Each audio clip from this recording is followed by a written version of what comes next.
Friends, आज मैं आपके साथ बात करने जा रहा हूँ ब्रिक टेस्ट के बारे में। ब्रिक टेस्ट जो है एएलपी के साइको टेस्ट में आता है। एएलपी का साइको टेस्ट में एक बैटरी टेस्ट होता है, डेप्थ परसेप्शन टेस्ट, उसका ही एक पार्ट है। तो अब तक 2 पेपर हो चुके हैं, एएलपी सीबीटी 1 और एएलपी सीबीटी 2, और अब जो है सीबीएटी टेस्ट होगा जो एएलपी का, उसमें ये टेस्ट पूछा जाता है। तो इसके बारे में आप तभी अच्छे से तैयार कर पाएंगे जब आपका 3D विजुअलाइजेशन अच्छा है। 3D विजुअलाइजेशन मतलब 3D चीज़ों को आप किस प्रकार से देखते हैं, माइंड में कैसे सेटअप रखते हैं उसका, कैसे आप उसकी प्रैक्टिस करते हैं। भले ही चाहे आपका 3D विजुअलाइजेशन अच्छा नहीं है तो भी आप प्रैक्टिस के ज़रिए इसको अच्छा कर सकते हैं। तो ईट परीक्षण जो है उसके अंदर, ईट परीक्षण जो है ब्रिक टेस्ट जो है, इसके अंदर आपको 3D विजुअलाइजेशन धीरे धीरे अच्छा करना होगा आपको। इसमें जो है 8 से 12 ईंटों का जो है ढेर होता है, 8 से 12 ईंटें लगी होती हैं, आप गिन सकते हैं इसको। ये जो ढेर आपके सामने दिखाई दे रहा है ये 8 से 12 ईंटों का है, ठीक है। इस ईंटों में 5 ईंटों का अनिश्चित क्रम में, जैसे ABCDE दे रखा है आपको, ये इस क्रम में आता है क्वेश्चन। और ये जो है टोटल 50 क्वेश्चन होते हैं। एक उपखंड जो है उसमें 5 क्वेश्चन होते हैं और 10 उपखंड आते हैं इस प्रकार से। तो एक उपखंड आपको सामने दिखाई दे रहा है, इसमें ABCD दिखाई दे रहा है। चलो इसको साफ कर देते हैं जो लिखा हुआ है, ठीक है। तो ABCD जो है वो ईंटें हैं। तो ईंटें जो है कितनी अन्य ईंटों से टच हो रही हैं ये आपको बताना होता है। ये इसका जो टाइमिंग रहता है 5 मिनट का टाइमिंग दिया रहेगा आपको, और जो है टोटल 50 क्वेश्चन सोल्व करने होंगे आपको। तो आप आराम से कर सकते हैं, कोई दिक्कत नहीं है, लेकिन आपको प्रैक्टिस ज़्यादा से ज़्यादा करनी होगी, तभी आप इसमें महारत हासिल कर पाएंगे और अच्छे से इसका आंसर दे पाएंगे। तो मैं आपको बता देता हूँ, एक घनाभ होता है, ईंट जो है एक घनाभ का आकृति होती है, ठीक है। ये देख सकते हैं आप। इसमें जो है लंबाई 4, चौड़ाई 2 और ऊंचाई 1। इसका रेशियो, लंबाई चौड़ाई ऊंचाई का रेशियो जो है 4:2:1 का होता है। और इसमें घनाभ की आकृति जो है, इसमें कोने होते हैं, कोर होती है और फलक होता है। ये फलक सामने वाला, ये साइड वाला फलक, ये ऊपर वाला फलक, ये नीचे वाला फलक। तो मतलब इस प्रकार से ये साइड वाला फलक, इस प्रकार से आप देख सकते हैं। फलक क्या होते हैं?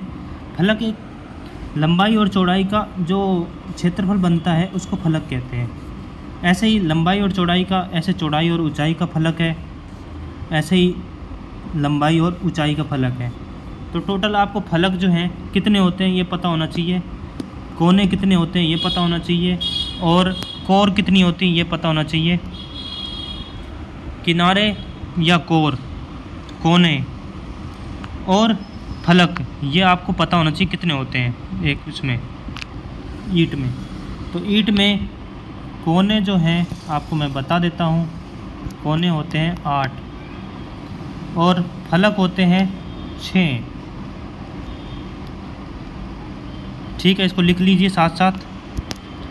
और किनारे होते हैं 12, इसको लिख लीजिए, अपनी कॉपी में उतार लीजिए। तो ये घनाभ में भी काम आएगा, और एक क्यूबॉइड, ये क्यूबॉइड की तरह है, और वो एक क्यूब परीक्षण और आएगा आपके चैप्टर में, इसी चैप्टर में डेप्थ परसेप्शन टेस्ट में। तो मैं अभी ब्रिक टेस्ट करा देता हूँ, उसके बाद क्यूब टेस्ट भी कराएंगे आपको।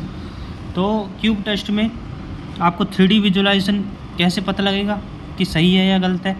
तो आपको एक घन लेना है, उसकी सारे चीज़ें गिननी है। कैसे? ये जो है घन मैंने बना दिया है, इसका ये कोना है, ये कोना है, ये कोना है, ये कोना है, ये कोना है, ये कोना है, ये कोना है, ये कोना है। टोटल कितने हो गए हैं? ये 8 कोने हो गए। और कोर या फिर किनारा, ये किनारा होता है जिसको मैं अंडरलाइन कर रहा हूँ, ये किनारा होता है, ये किनारा है, ये किनारा है, ये किनारा है, ये किनारा है। ये टोटल 12 होते हैं, आप गिन सकते हैं इनको। ये जो है जिसमें लाइन ज़्यादा बार खींची है मैंने, वो क्या है, किनारा है। टोटल 12 होते हैं, गिन सकते हैं आप। और जो फलक होते हैं, फलक जो ये लंबाई और चौड़ाई का सामने वाला फलक हो गया, ये टोटल, ये सामने वाला, ये ऊपर वाला फलक हो गया जिसको मैं कलरफुल कर रहा हूँ। इसका कलर चेंज कर लेते हैं। ये साइड वाला फलक हो गया,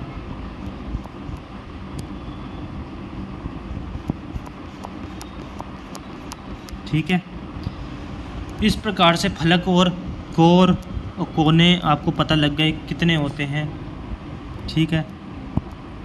इसका कलर चेंज करके आपको मैं ये वाला भी चेंज करके दिखा देता हूँ।